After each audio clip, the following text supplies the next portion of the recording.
What's up, guys? Hi, everyone. Thank you for Howdy, tuning howdy. in. Amazing. We'll get started here so you can hear all the incredible insights we'll share. Hi, everyone. Welcome. To introduce myself, my name is Vanessa. Welcome to our Modern Sales Pros event here. Today, we're diving into unlock secrets of sales expertise, how to scale your GTM motion with new powerhouses in the sales community. And as always, everyone, please drop in the chat where you're tuning in from. We love to see the global footprint of our amazing MSP community and all the wonderful cities you're representing here today. I got a fantastic pairing with Craig Rosenberg, who's the Chief Platform Officer at Scale Venture Partners and previously co-founder of TOPO Consulting, and of course, Pete Kazanjy, who's the co-founder and CRO at Atrium. Insights they'll share are the kind you won't find anywhere else, only here at Modern Sales Pros. And to liven up the mood here today, Craig and Pete, as an icebreaker, what's your first job? Craig, you can go first. Craig, what was your first job? I think we're having a little bit of audio kind of wobbliness here. What was your first job? It was a car wash, right? Right, a top of funnel car. It was called the. I actually have the perfect one that I think my goal is to get you to laugh throughout this, and I think I can start with the perfectly relevant first job. Let's see. Sold essentially people to go to Tahoe for a quote unquote spin of a wheel, which was actually a timeshare sales. I was an SDR for timeshare salespeople. I love was it. Number one for the week that I was there, and then quit because I felt so dirty. So dirty. I don't know, man. I think B2B marketing can learn a lot from timeshare. I mean, essentially, that's like what executive dinners and et cetera are, right? Like, come to this Michelin star dinner and like, never mind this like, pitch that you're gonna sit through partway through. Cool. I think it kind of depends on your definition. Like my, first job. I did some valet parking during high school, which was good for like running around, et cetera. But I think my first job out of college was I was a ghostwriter for the dean of the Stanford Law School. So I wrote all of her. Yeah, it was like, my background's in product marketing, so I was kind of like I was like a marketing writer for the dean of the Stanford Law School. So, thank you so much for your $100,000 donation, Justice Rehnquist, et cetera, et cetera. So nice to see you at dinner the other night. And then of course, like I'd have to bring over these like stack of letters that had been written for her to like proofread and like, kind of trash or alternatively sign and then drop into the mail. So, essentially I was a product marketing specialist for a very, very, very high level enterprise AE, the dean of the Stanford Law School, because essentially that's what deans do, is they just ask for money all the time. Vanessa, what was your first job?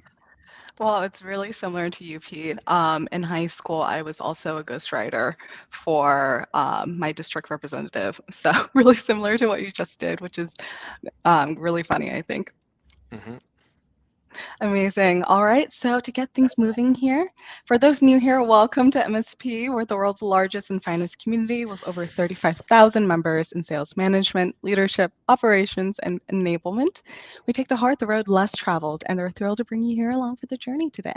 Our mission is to help you tackle the tough questions and discover opportunities you might not know exist. And we do so through vibrant live sessions like this one here today, on an engaging online forum, our must-attend summits with brilliant speakers, and an expanding array of in-person events nationwide. So keep an eye out. We might be coming to a city near you very soon. And if you're not part of MSP yet, don't fret. We'll review your details after the event, and if you're a fit, we'll extend an exclusive invite for you to join our community of modern sales professionals. And we can't start without some quick housekeeping notes. So a quick heads up for our audience, we are recording a session and the audience is always lively and engaging. So please get ready to participate. We'd love to see your amazing questions. Please drop them into Q&A at any time and our speakers will do their very best to get to them. And of course, we can't begin without a huge shout out to Atrium for sponsoring today's event. And hey, if their tools spark your interest, there's a demo request button at the very top of this page. Give it a click if you think it could be a game changer for you and your team. That's all from me. Pete, take it away. Nice. Well, thanks, Vanessa. I really appreciate that. Let me go ahead and share my screen here because I think we have a couple things that we want to cover here. So, Craig, how's your day going? You're in Foster City right now? Is that right? I am. Look at this. I know. It's like absolutely, yeah, it's absolutely beautiful. All right, let me go ahead and share my screen here. Yeah, so folks, for people who aren't familiar with us, my name is Pete Kazanjy. I'm one of the founders of Atrium. We make what we call sales performance management software. It's software that helps organizations improve the attainment of their teams, their reps, primarily through better management.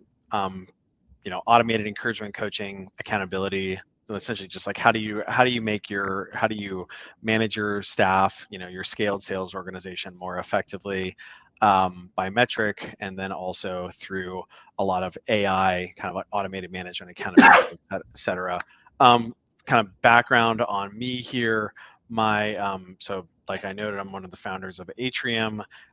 Prior to that, started and sold a recruiting software company called Talent Bin, and that's really where I went from being like a founder generalist, a business generalist founder, to our first seller, our first sales manager, sales leader, etc.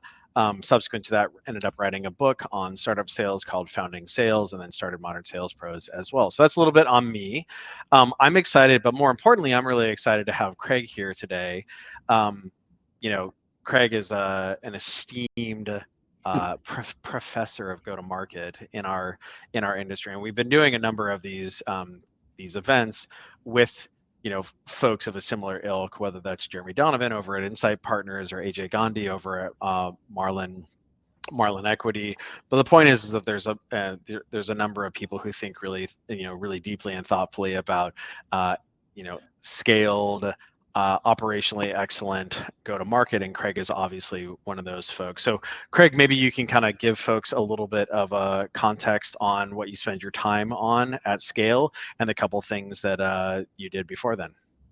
Yeah, for sure. And by the way, this is a landmark moment for me, Pete. So this is the first time that the logo from the transaction has made it into something other than the things that we've created ourselves. That is awesome for me. So yeah. Yes, I like it. And make sure to tell people what the transaction is. But after you tell us what you do at scale. Yeah. That's why I was for folks who are we'll get to that. Folks are maybe not familiar, TOPO as well, because TOPO was obviously very groundbreaking. For sure. So right now at Scale Venture Partners, we invest primarily in Series A, and so I'm spending a lot of time. We do some seed, some B, but like the main focus is for me is I have a group here that focuses on the go-to-market in its entirety, from marketing, SDR, sales, CS. And our job is to help take companies from founder-led sales into go-to-market machines. And then if they've got the go-to-market machine going, then how do we optimize it and move into hyperscale? And we do that for the portfolio, but we do have a belief that part of our life is to help all of software companies and SaaS companies and AI companies, et cetera, in their go-to-market. And that's why we're always out there trying to share what we can. And so, but our main focus is to work with those groups. And we do it. We have internal capabilities to do workshops and these types of things. But our main thing is we advise founders and C-level folks on their strategic moves. And it's been amazing. I've been doing that for a year and a half. Before that, I was the co-founder and chief analyst of a company called TOPO. We were around for about 7.5 years. And what we realized very early on was that there was an insatiable thirst, at least in Silicon Valley, to understand what the best companies in the world were doing. We're in the midst of all of this radical change in how people go to market. So like we had just sold our company. We had a company called Tibbet, me and Scott Albro.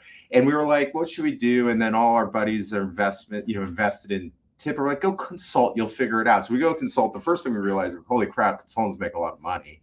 But then number two was every project we did, someone would say, how do you know how so-and-so does it? So let's say we're doing inside sales. They say, well, do you know how inside sales does it? Or, I mean, sorry, do you know how Salesforce does it? Or if we were doing a demand gen thing, do you know how HubSpot, does their content?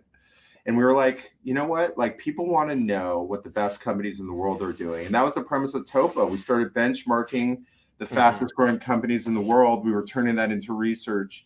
It was an amazing run. By the time we got bought by Gartner, we had about 200 companies, all like fast growers or really big software companies. It was amazing. Amazing run. And then we got bought by Gartner, where I was a distinguished analyst, which I'm sure you'll enjoy. Yeah, exactly. Thank you. I knew I could get you laugh for 2.5 years. That was an amazing experience. We worked primarily there with Fortune 100 chief CROs, CCOs. And what you learn there is what Pete knows, which is the problems they have, if you're the CCO of Exxon, is significantly different than that of the CRO of Twilio. Yeah. There's commonalities, but really their go-to-market is so different and so unique. It was an amazing learning experience for me. So, and for them, because I brought a lot of interesting sort of points of view to them. And they taught me a lot about what they're doing. So that sort of molded me into what I am today. I've got my day job is the platform officer at Scale. And then I have my podcast, which we launched, I think, a couple months ago with Matt Amundsen. It's called The Transaction. And we just try to have fun talking go-to-market. We do it every week. It's been amazing. We grow every week. And like our YouTube video numbers are astounding. It's because two handsome gentlemen. It's obviously that's funny. I'm glad you said that, because most of the comments are, could you you guys just stick to radio, turn the cameras off. Yeah.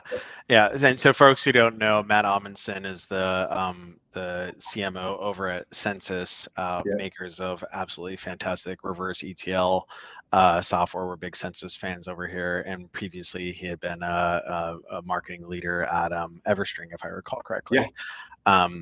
Nice. Well, anyway, so as you guys can tell, Craig's been around the block, a couple times, and highly expert at all things kind of like operationally excellent, rigorous go-to-market.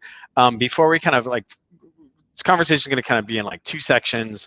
One, Craig's going to kind of talk through their engagement model, what they do at Scale, and kind of the topics they cover. We have a hierarchy of needs kind of concept that that they put together there that they use to assess kind of where different where I guess they are customers, they're internal customers, portfolio company customers are where their customers are at, and see where there's soft spots in their go-to-market. I think that it's going to be something that's going to be really helpful for everybody here to kind of frame how they think about the maturity of their kind of current go-to-market. And then what we can do is we can talk about specific parts of that maturity model, and then obviously field any questions that folks would have. And we would love to be a resource to kind of folks who are here in the audience there. Before we get started on that, one of the things that we hear, so Atrium is the sponsor of this Modern Sales Pros event today. Obviously we make what we like to call sales performance management software that is all about using data to improve rep performance, to improve rep attainment. So typically when we do offers, it has a data slant to it, like the Oura Ring being a great example of that. It's a health and activity tracker that in ring form, track your sleep, tell you when you didn't sleep well, and then importantly, change your behavior. You didn't sleep well last night. You should think about going to bed earlier today, right? Because we don't, as Steve Goldberg would say at the CRO at Sales Loft, we're not here to admire a problem, right? You want to identify something and you want to change a behavior in order to fix it. That's management, right? In this case, it's self-managed. Hey, Pete, you slept really poorly last night. Your resting heart rate was really bad. Did you have 3 glasses of wine? Well, yes, maybe I did. I was out with Craig really late. I guess I should head in early today. So we're going to go ahead and drop that link here in the chat if you guys are interested in that. But let's go ahead and move on to this. So Craig, you want to kind of give us a little bit of a walkthrough here? So some of this kind of pieces here are a little bit of an eye chart, but maybe what you can kind of do is kind of take us through how you guys think about the sales hierarchy of needs. Definitely. So It is an eye chart, and I am in, as I thought Pete was going to say, Craig's known for eye charts. That's why I have these big Well, I thick mean, glasses. with glasses like that, I'm sure you can like Well, you see need them. inside of the pyramid. Yeah, it looks like it might be a little hard to see. So let me try to walk you through this here. So we built it from the bottom up, and keep in mind that what we tried to do was we tried to say build this first, right? So it's in order of needs. Yeah. And so You can't go to the top without having a without having a foundation. Like founding sales is kind of similar. It's funny. I'm like literally I'm doing an abridged version of founding sales right now by using but I'm using large language model AI in order to compress it by 80%. So it's actually kind of fast. So what I'm doing is I'm like rereading parts of it, and like one of the parts of founding sales, or at the intro, talks about how like do the first things first, don't advance to the second thing, or certainly don't advance to the fourth thing until you gotten the first and the second thing done. And so obviously a hierarchy of needs is a great way of visualizing that. Yeah. So I appreciate that. So yeah, you always, look, like, and I don't know about you, Pete, but like the target market is, I just want to mention a couple things. So like, a lot of times what I found at TOPO before I even started here was that I'd come in for a problem that was sort of down the line. Like an example might be, well, the SDRs leads aren't converting, or meetings aren't converting. Right. And when we would dig in, we'd realize that like we hadn't really made good data-driven decisions on who we should target. Right. And like, for all the hubbub, like, by the way, I spent 5 years touring talking about ABM, and then had, the 30% naysayers. And what they were right, what they were wrong about is, like, at the core, at the end of the day, one of the most important things the ABM movement did was it just focused us on using data to make really good decisions on who our target accounts are. And like, even for a startup, a Series A company, we can take a swag. You just in today's world, you can't sell to the whole world. The other thing that you might think is weird that I have buying committee and target user, in my opinion, I'd love to hear you beat on me on this one, Pete, is that like the best.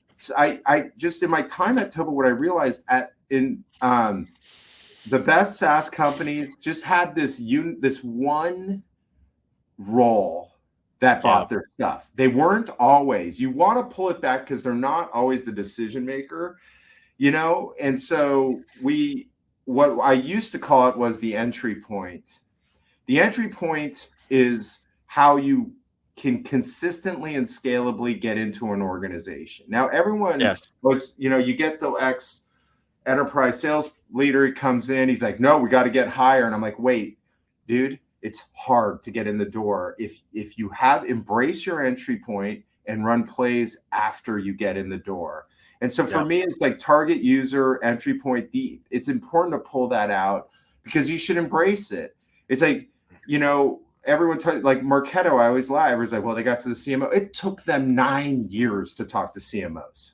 Right. They were trying the living crap out of stuff to marketing ops and demand gen leaders. And so what?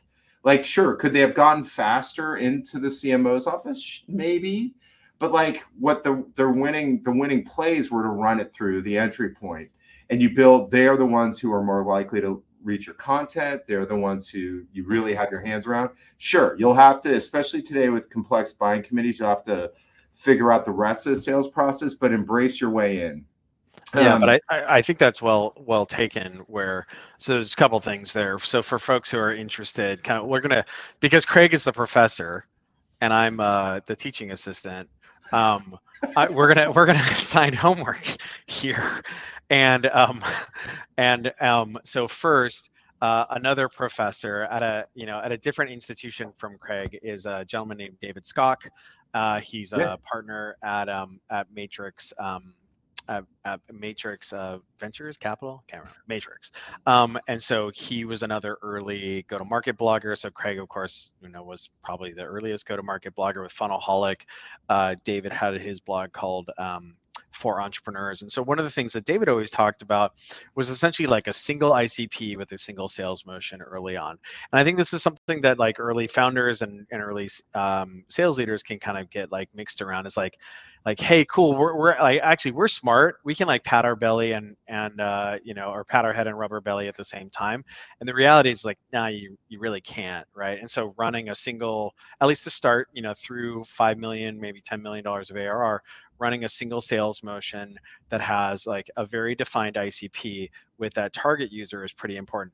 The second person, so David Scott has a bunch running them. The second person I'm going to go ahead and cite here is a gentleman named Matt Holleran over at Cloud Apps Capital Partners. And he's actually, he was an early Salesforce executive. And so one of his investment criterias is focusing in on, like, he really likes software that has a title that buys their thing. Yeah, that's right. Like a title. And the reason why is because, like, one, usually, like, if there's a human who's assigned to that thing to care about that thing, like, not only is like doing that thing a huge pain in their ass, right? So they have personal pain. Doing it well creates an opportunity for them to to advance in their career, right? So there's like the pain component, there's like the vision of the future component too, right? The inspirational vision of the future that you can kind of like go arm in arm with them. 3, if they have a title, we can find them. We can find them in, I'm wearing a Zoom info jacket today. Like, we can find them, right? We can go and we can attack them there. And I think, as Craig points out, there's a bunch of other stuff as well, because it's literally their job, they will read your content, et cetera, et cetera. So I think being like all of those things kind of roll up into the target market. But I think, as Craig kind of points out here, also knowing who the buying committee is, like, oftentimes what happens is, and I talk about this in founding sales, there's qualify the account, but target the contact, right? So what we're talking about is, if you're Marketo, we want to target the marketing operations person per se, but we want to qualify the account to see if they have like enough traffic or whatever that it's something that we want to sell to, and then recognize that there's typically the way this is going to go, we're going to engage with the marketing operations person or the director of marketing operations, recognizing that they are not going to have sufficient juice to transact. But once we have, once they are convinced and are on our side of the table, we're going to go arm in arm to the CMO or what have you. So knowing how this typically plays out, and it's kind of like a flow chart, right? Like, okay, if they're stoked, then we are going to go arm in arm to the CMO together. If they are not stoked, then probably we will try to go and find some other marketing operations person in the organization and try to stoke them out, right? Kind of knowing what that play looks like, but all that rolls into the target market. I think this is great. Yeah. Right.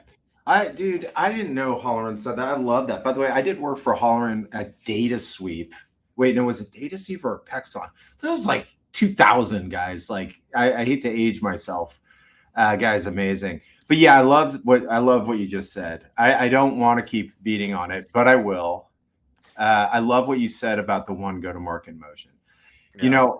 We just and let me parlay that though into a move up the pyramid. Yeah. Which is, it's funny. Everyone asks me this, even at TOPO, what go-to-market strategies, what should we? I always say, look, guys, here's the thing, is that you don't decide your go-to-market motion, your buyer does. And so, it's like, should we do PLG? Yeah. If you have a user that has a predisposition, like if you sell to DevOps, you have to, right? But if you're selling, I don't know, ServiceNow, I'm just absurd example, but you know what I mean? Like, your market will define your go-to-market motion. And so, as Pete said, like, let's choose one and let's build that go-to-market motion and let's go beat the crap out of it. I don't know if you've seen this, but like the category design advisors have this thing, which is like switching product market fit around, and it's market product fit. And like, the bottom of the pyramid defines everything. So as you start to move up, you can start to see the value of, one, if we know the market, the messaging it's easier. If you try to speak to the whole world, that's much harder. Yeah. And so, And Pete's a really good example. This dude was, I love how he's talking about, if you look at his history, he didn't start as a salesman. He had to figure this thing out, but now he's just embraced that ecosystem. He lives it. And that's what you want. You want to be able to do that. And then all other things like, building your use cases, value props, those things become easier because they're driven by what the market cares about. Your routes to market, like I talked about, the market defines how you go to market. And so from there, there's a lot of different ways you can do it. And it's like, partners are really sexy right now. I'm sure you've had a lot of folks talk on that, or the channel. I love the channel, if it makes sense. If it makes sense. Yeah, if it makes sense. And so, we have a bunch of robotics companies that are amazing, right? But it's a partner-driven go-to-market there. I mean, the integrators have to put everything in, place in these supply chains. Yeah, versus like forcing it. Like I can give an example of this. Like we've done this, we've contended with this at Atrium because, we used to call ourselves data-driven sales management, right? And before that, we used to call ourselves like sales analytics. And what we came to find was that really the part of the market that really needed the thing that we do, which is to use data and metrics to improve the performance of reps. These were larger organizations. These were 50, 100, 200 person sales organizations. We had customers 3 years ago or 4 years ago that had like 3 sellers, and they're like, yeah, we need to have like basic win rates across our team and kind of like basic like analytics, and like we could be useful for that, but it was not like a super high impact use case. Versus if you've got 50 or 100 sellers or 200 sellers or 400 sellers, and as a result you have like 30 sales managers or what have you, you are, as a CRO of that or a VP of sales ops, is that you are very concerned about how to facilitate like performance management, very specifically like measuring and managing and improving performance of those 300 reps by empowering those managers and also maybe automating that management behavior. And so the thing is that like, so as soon as we realized that was like the white hot center of where the need was in the market, all of a sudden we stopped talking about sales analytics. We call it the A word, right? We stopped talking about sales analytics and we talk about performance. And so what happened was like 24 months ago, 36 months ago, sometimes we would talk to these small sales organizations with 10 sellers and we talk about performance, and they'd be like, that's a little scary. We kind of have like a kumbaya culture here, like we don't want to like hold anyone's like feet to the fire. And then you go and you talk to these like 300 person or 500 person sales organizations, they're like, yeah, we're all about performance. We need to do performance management. We have a formal performance management process. And so even though like the words you use are completely different depending on the use case. And then to Craig's point about routes to market, some CRO of a 500 person sales organization, like they're not opening an email from an SDR, right? Being like, hey, like, let's hop on a demo, right? They're like, I need another demo, like I need another hole in my head, right?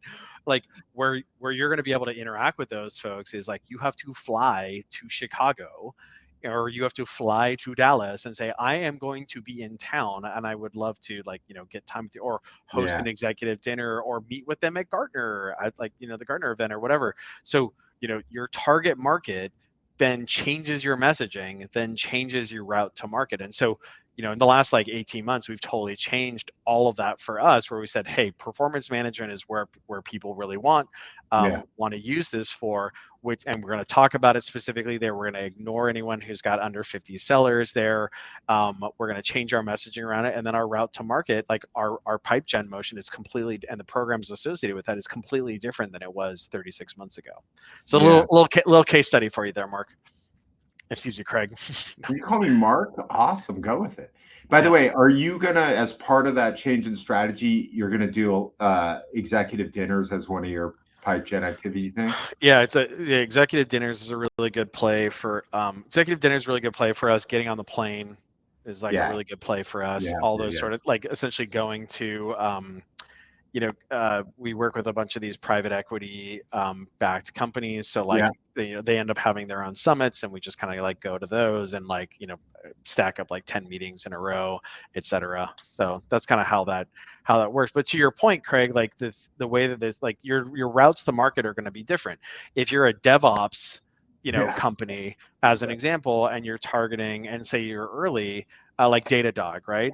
Then you're not going to be doing a bunch of executive dinners for, like individual DevOps managers, right? When you get there, like you were saying, like when you become a thing, like with Marketo, when you get to the promised land, maybe then you say, hey, we now have a motion where we're targeting these CMOs. But the only reason why we're able to do that was because we spent a few years with the doing these individual, like doing these more bottoms up things. So then your route to market, if you're in that situation, might be, it might be more heavily email based. It might be like lumpy mail based. It might be, paid ads on LinkedIn, whatever it is, but it's all kind of contingent on that, these stages that have come before that. I like that a lot. Maybe you can kind of speak to some of these routes to market and kind of different companies that do well with them. Yeah, let's do it. I like what you just said, right? And so you sort of summed up everything and queued it up really well. I think, I'll just make a couple comments on routes to market. Product led is in the middle. It makes total sense. I understand it. It looks great. We just said it. You have to have a user with a predisposition for wanting to do that. Otherwise, you're building it because it sounds really good for your economics, and it won't work. And so, a lot of times, obviously, we'll see direct. I think the thing you brought up is really interesting, which is getting on planes. It's just harder and harder to engage with everyone. And so that's why you're seeing, like, when you look at sort of results yield on marketing, I know that's not routes to market, but the events and doing things, either your owned events or things around big events, is so important. You just have to take advantage of the fact that people are dying for human interaction in a lot of markets today. So not just, executives, look, you got to do dinners and you got to compete. Like, you have to do the best, right? To get them. But like we just did, I know this isn't routes to market. I got totally distracted, but it was so fun. We did an event in Chicago, and what we did was we rented a gallery. And we had a local, JC Rivera, I don't know if you guys, he's a local famous street artist there. And it was his show, and he came in, and we just had wine and hung out with all local Chicago folks that I hadn't had a chance to meet. And they all came in and heard him speak. I didn't know him. Now I know him, and I love the guy. But like, they were all there, and they were the Chicagoans knew him. Yeah, they did, and they wanted to get the people who wanted to get him out. Totally. Wow. He wanted to sell. He wanted to teach everyone how to sell art, which was all the, it was so interesting. Anyway, sorry, I just, on the event thing, like, once again, sort of your market and who you're targeting right now, you do want to be creative, and you do want to go shake hands and kiss babies, even if you haven't, even in an inside sales model. I think right now, the sales is obviously really hard. I do think, I'm not going to predict markets on how, or Craig, are things turning around, but like, we've reached a bottom point where I do feel pretty comfortable about how some of the CROs are building from the ground up again, in terms of making really hard decisions on, whether they are sort of inside. Hybrid is kind of the motion of the day, right? Where people are doing a lot of work sort of virtually, and then getting as much shaking hands and kissing babies. And so we had to make decisions on like specific routes to market. And I think, I'm seeing, that's like, we're starting again. We might have jumped the gun and got 20 reps, and now we're back down to 8 to 10, or we're focused on them. We're building around them. I do believe folks are more metric centric, more data driven, more signal driven coming into this. I think we're learning a lot about ourselves and how important it is for fundamental selling along with automation. But like that's sort of the considerations around direct. On the indirect side, look, once again, like the market will tell you whether you go whether indirect's going to work or not. There are a lot, you know, like if you can sell in the Amazon marketplace and you can get their sellers to go sell for you, that's the greatest thing of all time. You know, if your product has to be sold through integrators and resellers, like I was talking about, like some of the robotics folks, then that decision's made for you and you build against it. I would say the most important thing on any of these is what Pete said, which is especially if you're early, but even if you're late, if you decide a route to market, you can't dabble. You won't know. You know, like indirect, everyone's like, we're going to just build the channel. Man, that takes a year and a half. It's like, and I'm being generous, that takes time. And like, that means you got to commit and you got to believe, and the market's got to tell you to go do that. So those are my comments on route to market. Yeah. The thing I will note about like change, because I think there's a lot of people who are like having to change and retrench. We're a great example of that insofar as you might say like, well, Pete, why, like if the white hot center of organizations that care about performance management is these large sales organizations, like that was probably the case before. Why were you guys goofing around with like, you know, 10 seller organizations, 20 seller organizations? And the response to that is like, well, they were buying, right? They were buying. And the reason why they were buying 24 months ago, 36 months ago is because it was a different budgetary regime, right? So lower interest rates made for easier money. And so, and then when interest rates went up, that made it such that it was like harder for organizations to get capital. And then even organizations that are like profitable or cash flow positive or whatever, the opportunity cost on their capital, their kind of dollars went up. So, you know, the competing ROI to spending it on your software went up. And so now all of a sudden organizations that previously might have bought like 5 tools or like 7 tools or whatever are now buying like 3 tools, right? Or like 5 tools or what have you. And so this is what's known in finance as a hurdle rate, right? So the hurdle rate that that your solution has to get over in order for it to beat the opportunity cost of whatever that money is that would be otherwise like deployed now has to go up. So whereas previously people would say like, hey, you know what? I'm gonna buy this like Atrium thing, or you know, I'm gonna buy this like Salesforce skin, right? That does like Ajax loading of like, I don't have to wait for Salesforce to like load or whatever, because I can just like interface through it through like a Chrome plugin or whatever. You know, these things that are like potentially we're like, hey, this is like really cool and I want to keep my reps happy, so I'm going to buy this. And then all of a sudden, you know, the interest rates shift and people say, hey, you know what? Nice to have isn't sufficient anymore, or what previously felt like a must have now feels like a nice to have, where, you know, win rates are going to tank here. You know, certainly churn is going to go up here. And so now you have to change your behavior. And so I'll give you an example there. Like, so what that means is that like parts of the market that you used to be able to serve, right, smaller, like down market folks, maybe you can't serve anymore. Right, like you might not be able to serve them. You have to, if it turns out that the only people who care are going to be larger organizations, which means like those are the only ones that are going to buy it all. But when they do buy, it's at a higher rate. It's at a 50K ASP or a 75K ASP or 100K ASP. Okay, cool. Well, then that means that it actually has implications across your entire go-to-market model, right? So now I was making jokes earlier about like, you know, the buyer for that is not going to be responsive to like, you know, an email about like, you know, falling and getting eaten by a crocodile or whatever. Moreover, the type of business conversation that is required in order to navigate a transaction like that is something that maybe a junior rep would struggle with. And so what that means is like your staffing model might need a different lens there. So like not only is your pipe gen model different, right? Like, oh, we're doing executive dinners. Your staffing model, you might need, and this isn't to say that junior reps can't necessarily have like, you know, impactful business conversations, but so that stuff takes time in order to understand the context of markets and what have you. So you might have to reimagine that component too anytime there's like a shift there. Yeah. Absolutely. Like the org design, that's why we keep moving up the pyramid. Like org design comes next. You figure out what type of, what kind of folks that are going to make the most sense there. Oh, And right so, there. Yep, exactly. Right, like the operationalization of that. Yeah, yep. 100%. And Exactly. so I love it. Yeah. And then, for us, that sort of middle section is the revenue process from pipe to sales process to growth.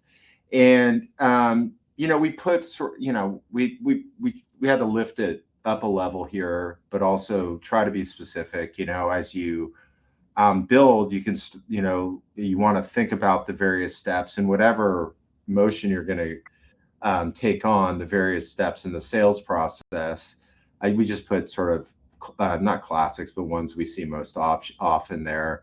And frankly, I get a lot of people when we do sales process who say, well, every buyer is their own unicorn. And I'm like, okay, well, you can't, that's not Can't true. operationalize that. Yeah. I mean, in many ways, the buyer there's things that have changed in the buyer. Like they want to see UX and product earlier in the process. We should get them to customers sooner in the these things have been a shift, but generally speaking, they're used to demo, trial, proposal. These things are sort of how they buy too. They know how buying typically works, predicated on how they have historically bought. Yeah, exactly. And then someone will say, well, this guy wants to do so great. They're going to end up in this. They can move around all they want, but they're going to end up in a typical place that most of your buyers do. So anyway, you want to detail, what do those steps look like? What are the milestones? How do we track them? That's that middle section there. And then we put enablement and metrics and reporting. That's the top. That means that you have reached, for us, the summit here. So we've built all this stuff, and now how do we onboard and coach, encourage? I love that part of your message. And then report at the top. That's because we've got everything built here, and these are the ways that we will go forward in managing the sales team and the business. So this is like our guide. So you talk about like when we go and engage with folks, we start, they might want to start in the middle, but we'll start down at the bottom, and we just allows us to help them make good decisions and figure out what they should build first. So that's the sales hierarchy of needs, folks. And yes, we'll share that with everyone. I think that's actually really it's a discovery conversation. Like I think what frequently, because I see this too, I don't interact a ton. Sorry, as relates to Atrium, we interact with a lot of Series C, D, private equity backed software companies. But when it comes to like me, having Zoom calls with folks and kind of doing like, hey, could I pick your brain, Pete? It ends up being kind of seed, A, etc. And oftentimes what that requires is like, hey, let's go back to basics and do a maturity checklist. Yeah. Right. Because if something is built on a shaky foundation, it's like potentially problematic. And I think, Craig, your point earlier was well taken, where you can imagine, so like we're up here in the revenue process and we're talking about pipeline strategy, and someone says, boy howdy, Craig, man, we have really bad hold rates on our sets, right? Our sales development sets. Now, of course, like the hair sticks up on the back of Craig's neck, and he's like, interesting. I think that's because they're just not that into you. And the reason why they're just not that into you is probably down here. It's like, man, we have a hold rate. Should we like send them more emails more aggressively, like right before the meeting? And it's like, maybe what we should do. And so, but the point is that you can either do a, so in Toyota, like lean manufacturing, there's the concept of 5 whys, right? Like if you see a defect, now you want to go like, why is that the case? Okay. Right. And then why was that the case? And then why was that the case? And then why was that the case? And eventually you get down to the root cause, right? So in this case, we say, hey, why are these like sets not showing up? Oh, the sets are not showing up because the people are not super excited about like the potential. Oh, is that because, that's because we didn't send them enough content? No, actually we sent them a lot of content. We were doing a good job. We're kind of reminding them, oh, okay, got it. Well, does this person actually have the problem that we solve? Oh, actually they don't. right? They were just potentially potentially going to show up for the free Amazon gift card we were offering them, but then they realized that like a $50 Amazon gift card isn't actually worth their time as compared to something that's going to like make their career in the case where you're targeting somebody who really has the problem. Got it. And so I think an important thing to do is like why kind of like start with all the little bugs up here versus just like, hey, let's like go down to here and kind of like work our way back up again. What's the mechanism by, because I think actually lots of folks could potentially benefit from that. Yeah. Like, I mean, look, man, even when I was at Gartner, dealing with Fortune 100, I'd get an inquiry and someone would say, should we have SDRs? And it's like, okay, guess where we start? The bottom. And yeah, and so I, a lot of this, I sort of use this as a rubric for, our targets, but I also was built on the fact that, I work with folks on this stuff all the time. And, as we make good decisions, taking that step back and sort of flowing everything up through the bottom, that, in my opinion, could happen for a Fortune 100 sales team. Like you see this because you're now working, 50 plus sales reps. The train has left the station. So you've got 1,000 sales reps. Right. Sometimes, I would help them by just saying, can we just, I know you're running, but like, let's just take a step back. Let's just take a step back, and so anyway, and that can be, I think that can be very difficult for, this is something that I talk with my team about quite a bit, and like that can be, so taking a step back can be challenging for large sales organizations. But what if you're running a good operating rhythm, there should be space in the operating rhythm for that behavior, that look back behavior. And so this is something that I talk about with my staff. Is like, where do initiatives come from, right? Where do initiatives come from? So like an example of us would be like, if we find an organization that has a performance management initiative, right? They have belief that they need to, like, they have a quota attainment issue, and they have a belief that one of the root causes associated with that quota attainment issue is a performance management shortfall, right? So they have those beliefs, and as such, they have an initiative. Either it may be funded, or it may be like, it may be kind of in the exploratory phase or whatever, associated with how do we do better performance management. And of course, like if we show up at that moment, we're like, hi, how's it going? How you doing? Like, that's what we do. Then things are really, really great there. And so then the question is like, where do those initiatives come from? And where those initiatives come from is on a quarterly basis. Ideally, you're looking back at the prior quarter and you're saying, hey, what happened? Right? Yeah. What happened from a go-to-market standpoint? Like, this is what QBRs are for. Now, what ends up happening is most of the time what people do with QBRs is they kind of like do an individual rep look back, and then they do like an individual rep look forward as well, versus saying, hey, holistically across our sales organization, did we have enough, like if we hit our number, yay. But like, was our number too low? Hopefully, those are like more champagne problems. But if we didn't hit our number, was it a pipeline problem? Like, did we enter the quarter with insufficient pipeline? Did we create in quarter insufficient pipeline? Or was our pipeline situation fine, and instead we just had a close rate problem? And then just kind of inspecting based on that, and then you can kind of debug and say, hey, where's the shortfall? Great, that's something that we need to tackle, right? That's an improvement area that we need to tackle for this coming quarter. The problem, of course, is like as you get larger and larger and larger, it's harder to both diagnose and then also change direction on a quarterly basis. So instead, you might go to an annual basis. But the point is that look back and kind of like diagnosis needs to be baked into the operating rhythm in some sort of capacity. Or alternatively, you can have such a big problem that you bring in the experts and you bring in Craig and the Gartner folks or whoever to do a one-off there. But short of writing $1 million check to Gartner or McKinsey or Accenture or what have you, making sure that you have a place in your operating rhythm to do that look back in order to identify where the shortfalls are, and then put in place an initiative with OKRs around it for the coming quarter is a great way of doing that. And that can be anywhere in this hierarchy, right? Yeah, for sure. I love that. And like, I think you should look at it organizationally. And one of the things that I like about you know, a lot of the work you talk about is like, I just feel like on the front line, so this goes top bottom, oftentimes the front line, they're sort of single threaded on when you need more pipe or why can't you close this business right away. And like, it's hard for us to really help people if we can't look at everything in an operating rhythm that will allow them to be successful and really truly diagnose like an OKR that will actually help them, you know, drive more business or pipeline, or, you know, or whatever that is.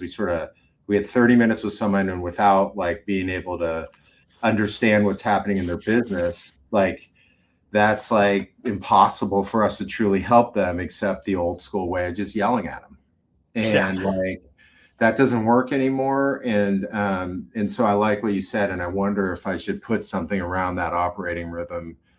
I think it's probably like in the operations model. And like, I mean, in fairness, this is like literally what I'm describing is like reducing the friction and increasing the tempo of like look back behavior, like inspection behavior, not like deal inspection, but like metrical inspection. Like that's pretty much what Atrium is like lined up around, where instead of looking back on a quarterly basis, are we in interval, right? Are we in period?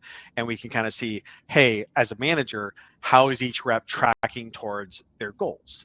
Right, not just their bookings goals, but like, you know, are they tracking towards their activity goals? Are they tracking towards their pipe gen goals? Are they tracking towards their pipeline advancement goals? Because this quarter's pipeline advancement is next quarter's bookings, right? And activity levels are essentially just like, you know, how the motor runs in general. And so this is something that we've invested very heavily in. The kind of big innovation that we had is that historically the way that organizations would do this is with like, you know, legacy horizontal dashboarding, BI, et cetera, and then with the advent of large language model AI, conveniently what you can do is you can turn those metrics and like kind of the progress towards them or the non-progress towards them or the missing of them, you can turn all of that into words and recommendations that individual managers can more easily comprehend. Like, hey, Craig, Johnny's doing great. You should give him a high five. Actually, click this button to give him a fist bump right here on his, you know, his improvement on pipe hygiene. By the way, Susie's got a prospecting problem as indicated by this metric and this metric. Let's go ahead and send her a Slack message right now on the fact that she's tracking behind her, you know, her tier 1 prospecting account engagement for the month, which was an OKR that we all agreed on. And so the more you can do that, the more frequently you can do that, both with, you know, managers being able to do that, and then also just doing it directly to the reps, kind of like the thing I was joking about earlier about the Oura ring. I'm a big Whoop guy myself, right? Like essentially if we can get something like individually talking to the rep to say, hey, you're doing a great job around XYZ, like it's Wednesday, you're doing a great job around XYZ, fist bump, you know, go about your day. Or alternatively, hey, it's Wednesday, like pretend we're talking about an SDR. It's Wednesday, it looks like you're 30%, you know, pacing 30% high behind goal on your call volume for this week. Let's go ahead and get ahead of that before we get bit in the tail by Friday.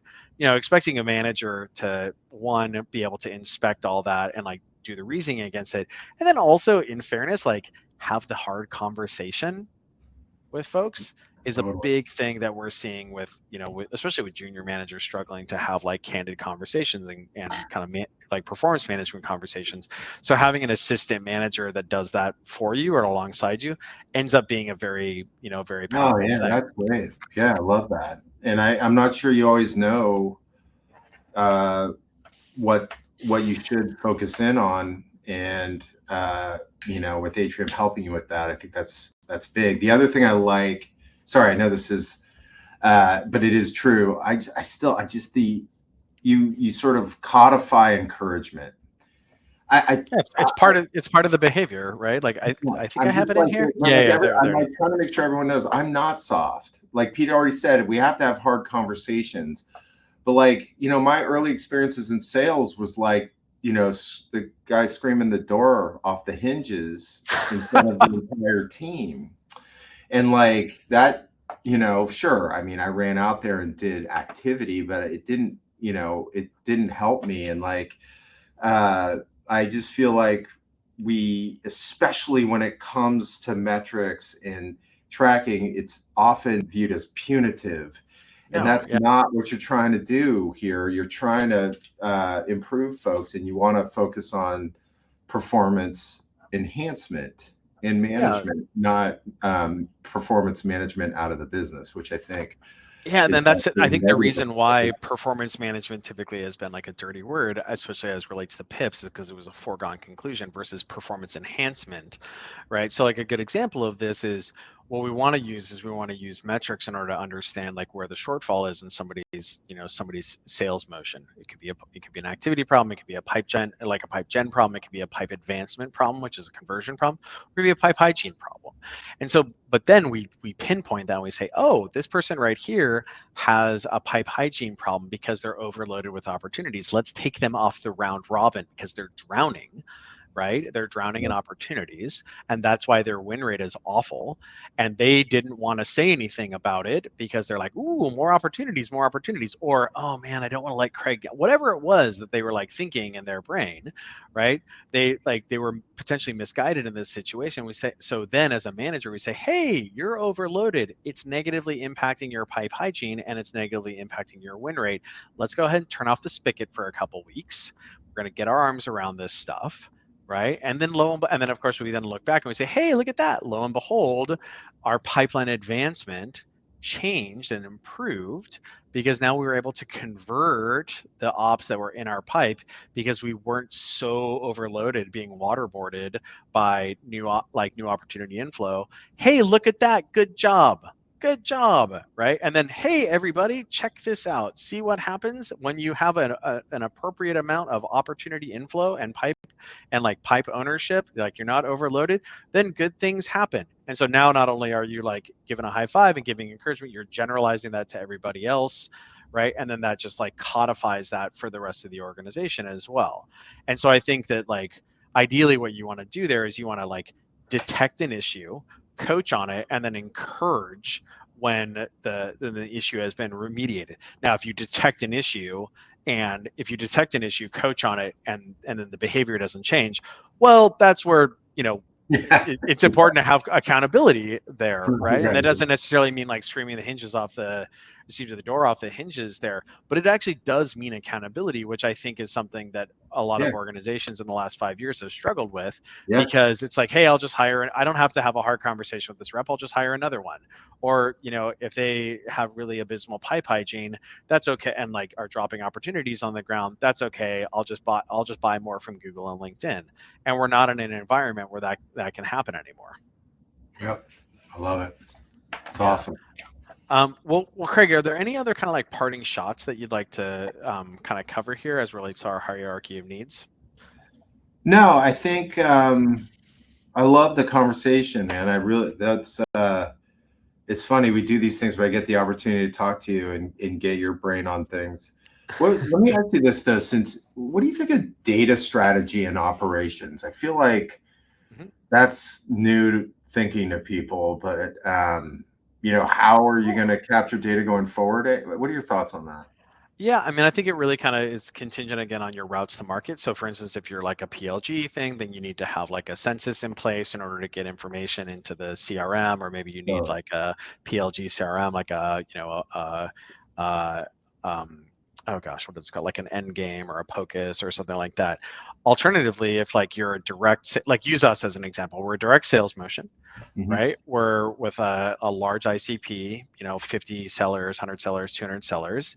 And so what that means is like our data strategy is like we have to make sure we run a full CRM strategy we use Apollo for our data there, and then of course like LinkedIn Sales Navigator.